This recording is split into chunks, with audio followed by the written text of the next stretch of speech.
Hey guys, it's Nathan from the Kentucky Cycling YouTube channel. As regular viewers of the channel are aware, we travel around a lot to feature cycling resources both here in Kentucky and the surrounding region. And we typically carry our bikes on our vehicles to get there.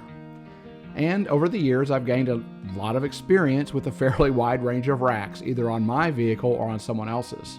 So in today's video, I want to talk a bit about the kinds of bike rack options that are available for passenger cars these days, and what I think constitutes a good quality bike rack, and share a bit about why I decided to purchase the Kuat Transfer V2 for my personal vehicle.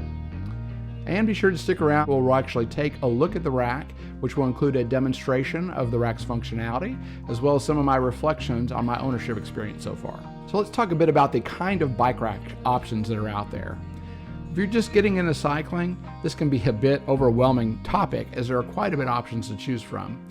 But as any experienced cyclist can tell you, just like with bike options, they're not all created equal, and you generally get what you pay for.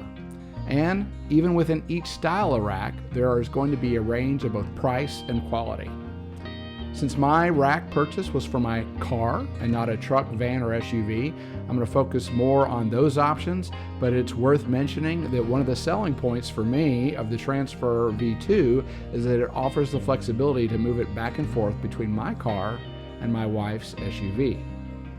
If you're just starting out and you don't have a lot of money to spend, you're probably going to get a trunk or hatch mounted bike rack.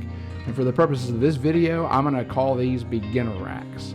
These are definitely some of the cheapest bike racks available and can get the job done. Even with this style of rack, there is a range of quality and price. The basic idea with all of them is that the rack uses a strap and a metal clip system that attaches to either the trunk of your car or the hatch of your car. And in my mind, the downside of this style rack is that it's fairly easy to actually scratch up your car, either with the bikes that you mount onto it in such close proximity to the car, or with the rack itself, particularly if you're taking it on and off the car a lot. With this style of rack, the bikes actually hang on the rack in close proximity to one another, so it's also fairly easy to have one bike scratch another one when transporting multiple bikes.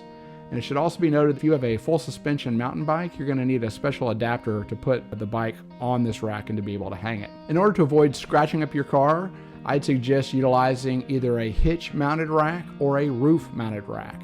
Now obviously there's some additional hardware to purchase here in the form of either the hitch or the roof rack. So if you've already got one of these, then that might prompt you towards one type over the other. I happen to have both on my car, but see the hitch-mounted rack as my primary option and the roof rack as my overflow option, namely because you take a much larger hit on your gas mileage when you mount things on top of your car versus when you're mounting behind it. Most passenger cars are going to have a Class 1 or 1 1/4 inch opening, whereas SUVs, trucks, vans, etc. are going to have a Class 2 or a 2-inch opening. While pretty much any hitch rack is going to be a better option than a trunk rack, as you're going to greatly reduce the chances of scratching up your car just by virtue of getting it off the actual contact of the car itself. At the lower end, you're still going to have options which are going to be that hanging style, and so you still, in my mind, going to run the risk of having one bike scratch against the other. If you decide to purchase or own this style rack, I would strongly recommend using some additional straps or bungee cords to further secure the bikes so you keep the bikes from swaying and knocking against each other, or also keeping the wheels from rotating and kind of wearing down the bearings in your wheels. So in my mind, in order to reach the level of what I would call a good intermediate hitch mounted rack, you're going to need to look at a platform style rack. So the bikes, rather than hanging from the bar and just having the bikes potentially like sway, you're actually going to have the tires sit on top of a platform of some variety, or like wells or whatnot. Not only the bikes far more secure this way, but you're going to greatly reduce, if not eliminate, the possibility of the bikes rubbing against one another. There are also several brands to choose from in this category, and most of them utilize a ratchet arm with a hook to really lock the bikes down securely. I've actually had this style rack for a few years now, but found that there were limitations to this style rack as well, namely that you sometimes have to play a bit of Tetris to figure out which bike should be mounted on the front versus the back, particularly with bikes of different sizes. And the straw that broke the camel's back, so to speak, for me, is that I accidentally ended up scratching my frame on one of the metal hooks when unloading my bike one time. When you get to the point where you're spending a lot of hard-earned money on bicycles and take frequent trips, you become a lot more discerning about your choice of rack. And the premium players definitely come with a higher price tag. But again, you generally get what you pay for. And what I'm calling advanced racks are designed so that the rack doesn't have to make contact with the bike frame at all. So it greatly reduces, if not eliminates, the bike scratch issue. And at this level, you typically get some additional features which enhance the ownership experience as well. In terms of brands, in my mind, there are really only a handful of players in this space, with Kuat being one of them. Kuat is based in Springfield, Missouri, so they're a regional manufacturer, which is nice, and they are a brand which is pretty widely available in both bike shops and retailers in this part of the country. I'm also mindful that they have been a supporter of cycling events in our region. I'm happy to say that I actually got to meet some of the Kuat folks at the April Fool's Gravel Camp event held out in Western Kentucky, and got to have a conversation with one of their designers, which also factored into my decision making. I've also personally known several friends with Kuat racks, all of whom really like their racks. And my buddy Lucas has the Kuat NV 2.0 with an add-on, so it basically goes from 2 bikes to 4 bikes with the add-on, which has been our go-to bike rack for several years for longer bike adventures for a larger vehicle. So I've gotten a fair amount of direct experience with it, which has reinforced my desire to get a Kuat. So when it came time to upgrade, I knew I wanted a Kuat. Since my primary use of the rack was going to be in my car, a mid-size hatchback, I knew it needed to be able to fit a Class 1 hitch. But I also really wanted a rack that I could be able to put on my wife's SUV if I wanted. Of course, they make adapters to be able to fit a Class 1 rack into a Class 2 hitch, but I tried this with my old rack and found that the tongue of the rack was just way too short to make it work. So I really wanted to find something that would work and work pretty well on both vehicles. I also wanted to have the ability to get access to the hatch with bikes loaded on the rack, which is not something I could do with my old rack.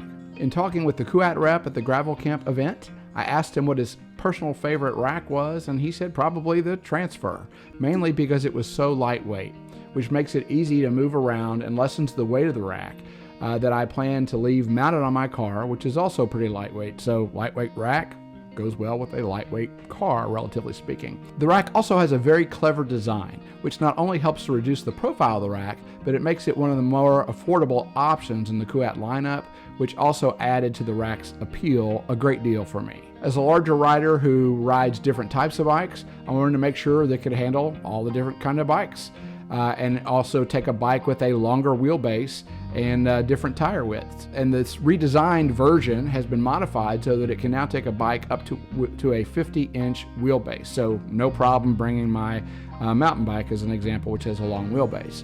And should I ever have the need to transport a fat tire bike, this rack will even accommodate up to a 5-inch wide tire, which is pretty wild. The rack is sold as a 1-bike, 2-bike, or 3-bike rack with the ability to purchase a 1-bike add-on for any of those, so there's lots of flexibility here. Since my common use case on my car is generally for 2 bikes, I chose that option. It should also be noted that the rack is offered in a dedicated 2-inch version, which also increases the weight capacity of the rack.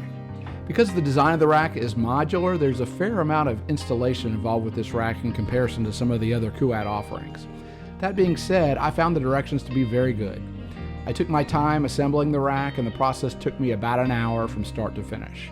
I will note that I initially put one of the arms on, I think, backwards, so you want to pay careful attention to the illustrations as you go along to make sure you get it right. I purchased this rack back in early June, so I've been using it for over 4 months now, and I have to say that I'm really happy with it.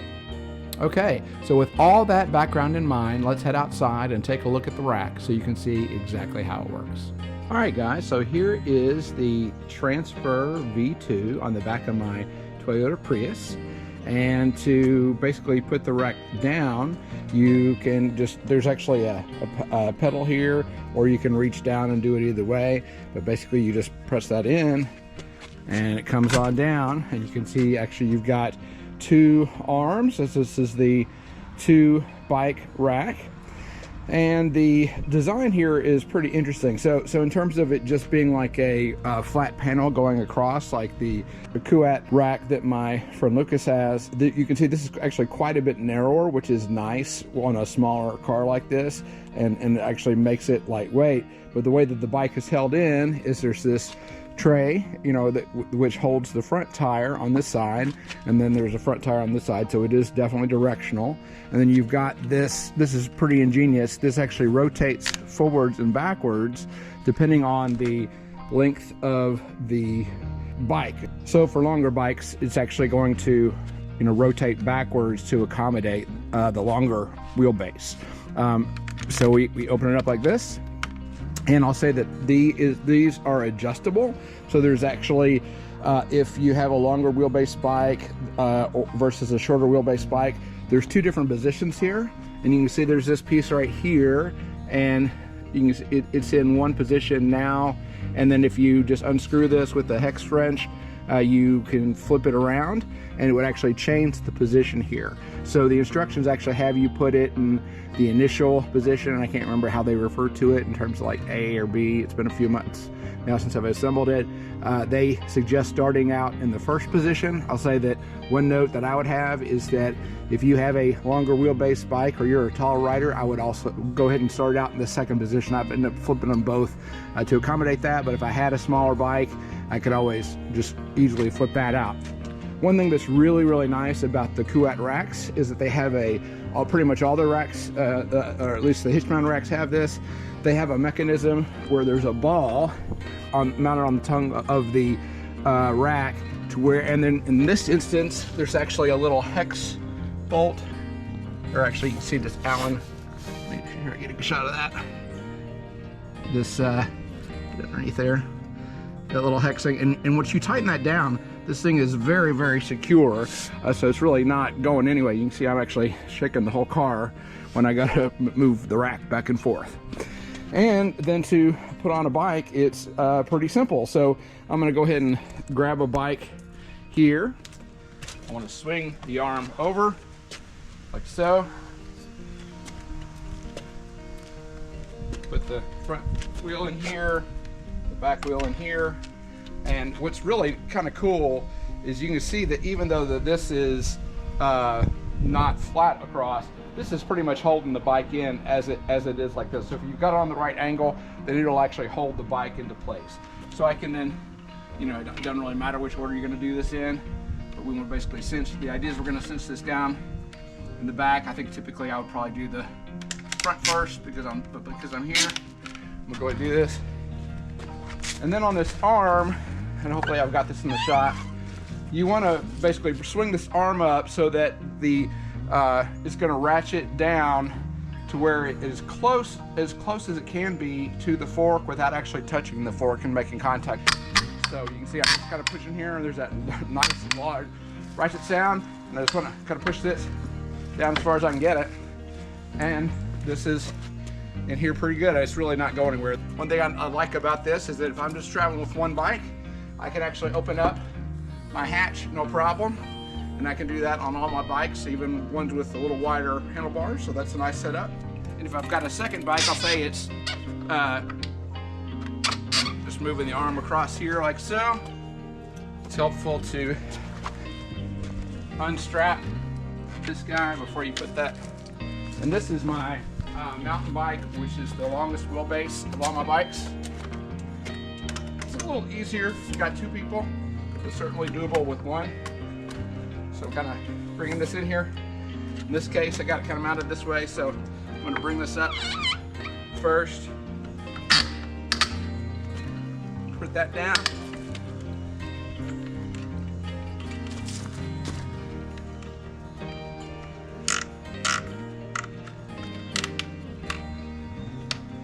All right, and so those two bikes are mounted there.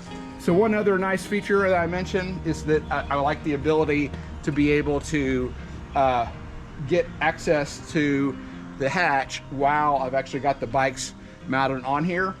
Now that I've got a bike on this position closest to the vehicle, I wouldn't be able to do that. It would hit the handlebar, but that foot pedal, if you just kind of hold one side here, or actually I can just reach underneath here, this is lightweight enough to where when I push this down and release, it actually comes down about 45 degrees.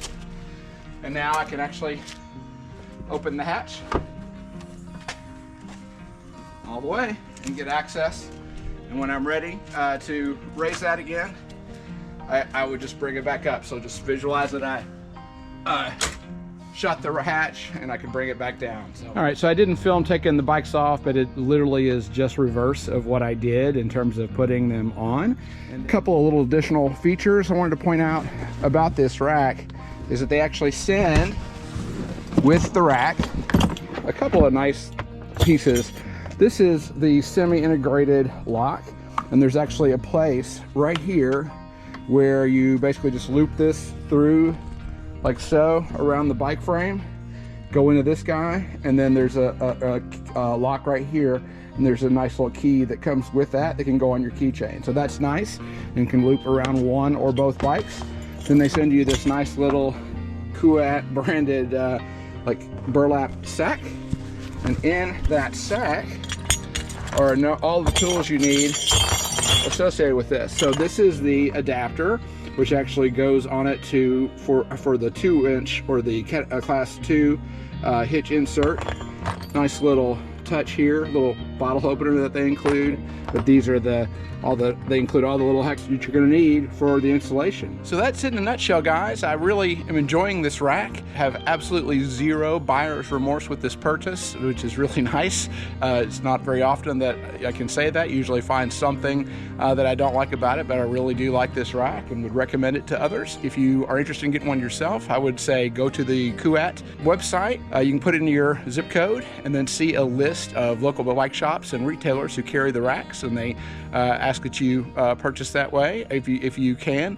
If not, I think you can buy it through their website, but they prefer that you actually work through the local bike shop, which is great. If you've got any questions about my experience with this, please feel free to make comments or ask questions, and I'll be sure to answer those. Hope you found this content useful. As always, we hope you found this content useful. If you did, please like the video and consider subscribing to the channel. Thanks.